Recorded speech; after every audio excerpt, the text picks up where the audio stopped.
Bueno, ahora estamos en en la otra versión del of one price, Relative PPP. Me regreso rápido a la presentación. Recuerdan que el of one price existe Absolute PPP, pero también existe Relative PPP, las dos aplicaciones. Entonces, ya habíamos visto Absolute. De hecho, se llama Absolute porque solamente contempla un bien. En este caso es la hamburguesa. Y acá en este, ahora sería el Relative PPP. Y se llama Relative porque en lugar de contemplar solamente el tipo de cambio perdón, el precio de un solo bien, en el Relative PPP toma toda la inflación de un país. Es decir, esta teoría o esta aplicación de la teoría nos dice que reconoce que la inflación afecta al tipo de cambio, entonces va a usar la inflación para predecir el cambio en el cambio en el tipo de cambio.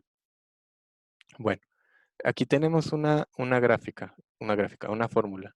Y la fórmula nos dice que si queremos pronosticar el tipo de cambio, recuerden que S significa spot y spot significa tipo de cambio. Si queremos pronosticar el tipo de cambio en cierto tiempo, en tiempo T,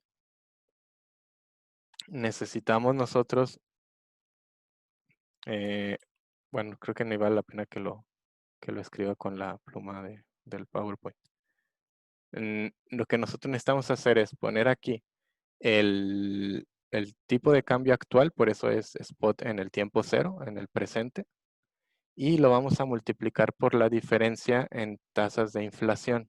Este es uno más, este pi de aquí significa inflación, es la tasa de inflación anual, y la H significa del país home, del país local.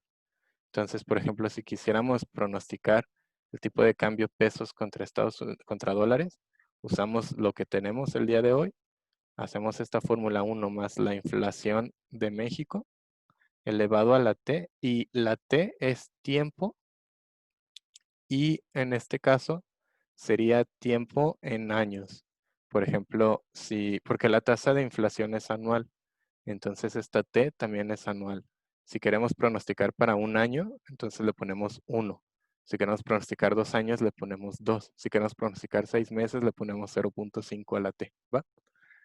Y eso se divide entre 1 más la tasa de inflación del país extranjero. Si estamos hablando de México y Estados Unidos, pues entonces el extranjero sería Estados Unidos. Aquí también se confunden mucho a veces y me dicen cuál es home y cuál es foreign.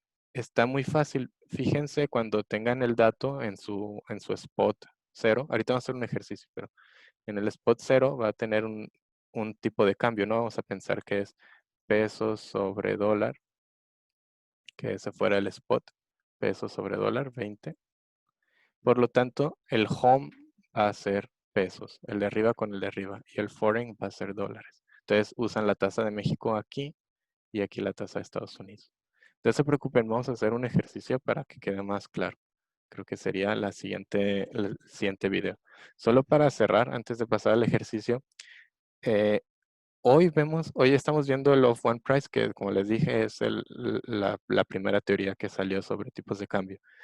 Mañana vamos a ver el efecto Fisher, que es una teoría mucho más, bueno, en términos simples, es más avanzada, no es más difícil, creo que es como matemáticamente igual, eh, pero esa sí se usa en el mercado para hacer pronósticos, para evaluar cosas. Entonces, el día de hoy toca ver como la historia del efecto Fisher. Entonces, estas dos teorías no son tan usadas en la práctica. A veces se usan, por ejemplo, esta para funciona bien en el largo plazo y con países que tienen mucha diferencia en inflaciones.